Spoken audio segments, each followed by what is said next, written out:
इसलिए आमिर खान को डर लगने लगा है। ये इन लोगों को डर जब नहीं लगा जब हिंदुस्तान के सबसे शांति प्रिय जगह जहां से 3.5 लाख पंडितों को रेप मर्डर करके आपने निकाला और आप सदियों से उनके साथ रह रहे थे। आप कश्मीरियत की दुहाई दे रहे थे, आप इंसानियत की दुहाई दे रहे थे, तमाम उसके बावजूद भी आपने उनके साथ क्या किया?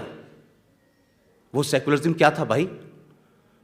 इसलिए मैं कह रहा हूं कि जो लोग यकायक अखलाक की खबर से डरने लगते हैं, यकायक उनको लगने लगता है कि इस देश में कुछ राष्ट्रवादी ताकतें बढ़ने लगी हैं, इससे डर लगने लगता है।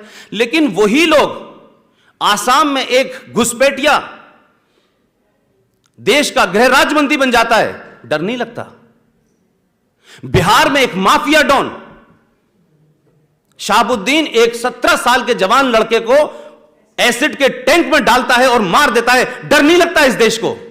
जम्मू कश्मीर से 3.5 लाख लोगों को निकालने पर डर नहीं लगता है। दिल्ली में 1.5 लाख सरदारों का कत्ल होने पर किसी को डर नहीं लगता है।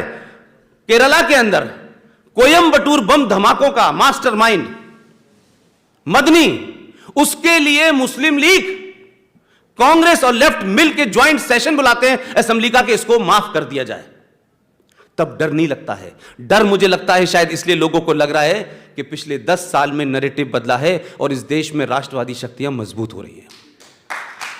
शायद डर की वजह यह है, डर की वजह यह है कि अगर ये शक्तियां मजबूत हो गई तो सवाल पूछेंगी कि बताओ मोहम्मद साहब के दामाद, उनकी पहली पत्नी की बेटी फातिमा के शौहर का कत्ल क्यों करने वाले कौन लोग हैं?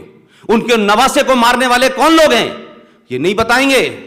ये सवाल आप पूछेंगे तो लोग कहेंगे आप एंटी इस्लामिक हैं, एंटी मुस्लिम हैं। आप बताएं ना, कश्मीर में आपने पाकिस्तान में क्या किया? पाकिस्तान में शियाओं का कत्ल वाजिबुल कत्ल है। शिया मुसलमान नहीं है, यह खानदान मोहम्मद साहब के घर से नहीं है। क्योंकि अब लोग ये बताने लगे हैं कि जब मोहम्मद साहब को जिस राजा ने बताया उस राजा का नाम था राजा दाहिर, अब ये बातें आने लगी जो छुपी हुई थी, तो लोगों को लगने लगा कि हमने भी जो किया है वो भी लोगों को पता चलेगा। अब जंग बद्र में क्या किया था आपने, क्या किस किस तरीके से मारा, पहला खलीफा कैसे मरा, दूसरा कैसे मरा, तीसरा कैसे मरा। वो धर्म कहता है कि we are religion of piece.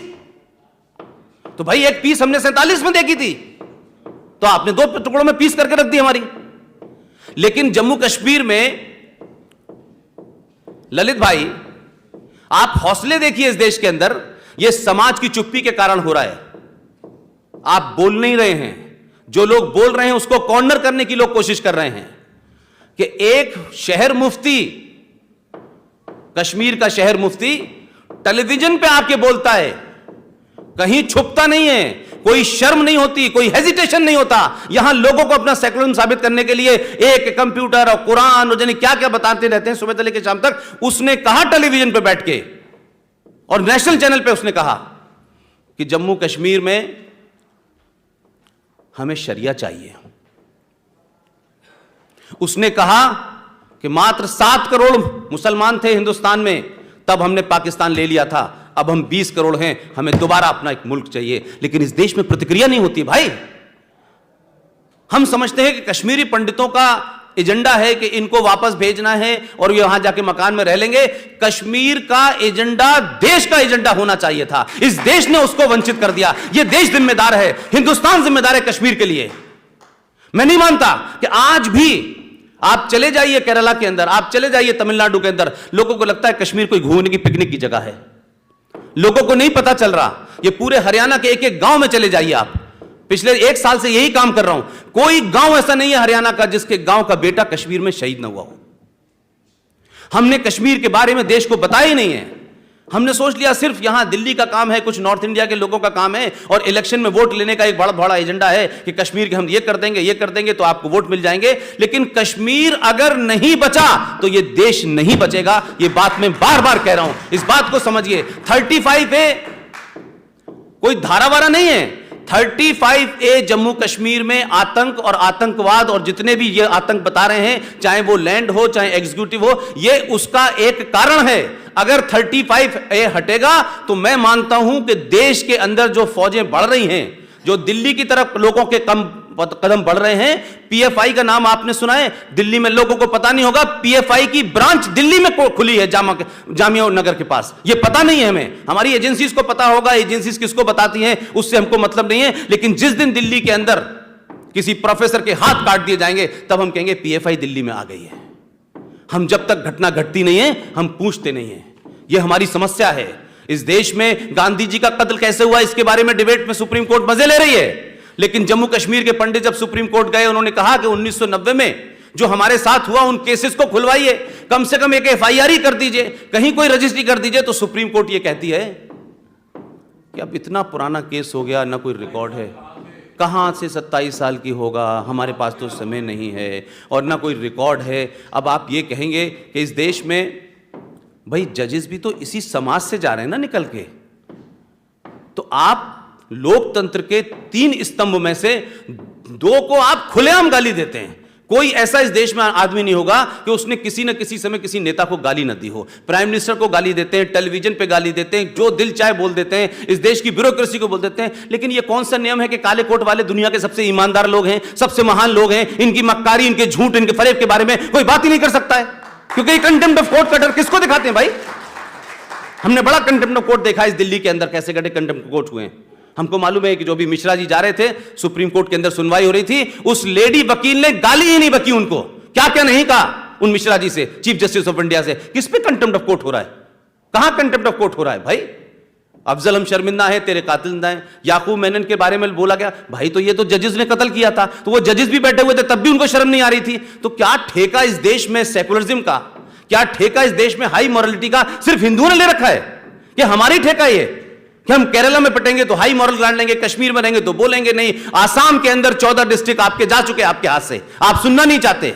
आज सुशील भाई ने बोला नहीं, इस देश में कम से कम मेरी अलीगढ़ की यूनिवर्सिटी की जिंदगी से लेकर 27 साल में मैं मानता हूं 100 से ज्यादा जगह ऐसी हो चुकी हैं जहां आपका लॉ ही नहीं चलता है, आपको कोई पूछता नहीं है, आपका पुलिस वाला एफआईआर नहीं करता, बिजली का बिल लेने आप उस इलाके के अंदर नहीं जाते हैं। आप क्या बात कर रहे हैं भाई? आप किस गलतफहमी के शिकार हैं? कम से कम 500 कश्मीर इस देश में बन चुके हैं, आपको अंदाजा नहीं है। यह अंदाजा जब होगा जब कोई बड़ा विस्फोट होगा। वो अपने मिशन पे काम कर रहे हैं, वो अपने एजेंडे पे काम कर रहे हैं, और हमको लग रहा है ये सरकार वो सरकार, विकास, सड़क, यानी क्या क्या हम लगे हुए। भाई आपने हाईवे बनाया, आपने रोड बनाई, लेकिन तय तो करो इस रोडवे के ऊपर, इस हाईवे के ऊपर कौन सी विचारधारा चलेगी भाई? ये विचारधारा भी तो तय होनी चाहिए इस देश में कि आप सड़क बनाए जा रहे हैं, सड़क पर चल कौन रहा है? AK-47 चलेगी, AK-56 चलेगी, या इस देश का सेकुलरिज्म चलेगा, या संविधान चलेगा, या कोर्ट चलेगी? तो इस देश में टेलीविजन के ऊपर जब लोग ये कहने लगे, मेरे देखते देखते ये चेंज हुआ है, देखते देखते मैंने चेंज देखा इस देश के अंदर। मेरी 65 की पैदाइश है और मैं उस वक्त का पैदाइश हूं जब ये भारत का संविधान कम्युनल था, 100% कम्युनल था। उसको सेकुलर करने के लिए रात में आपने 1976 के अंदर सेकुलरिज्म डाला, क्योंकि सेकुलरिज्म अगर नहीं लिखा जाता तो उससे पहले तो ये देश कम्युनल था और संविधान भी कम्युनल था। तो मैं मानता हूं कि मैं कम्युनलिज्म की पैदाइश हूं और मुझे कोई इसमें शक शुबा नहीं है, मैं झूठ नहीं बोलता, मैं कम्युनल हूं, मुझे कम्युनल होने में फक्र है, मैं झूठ नहीं बोलना चाहता।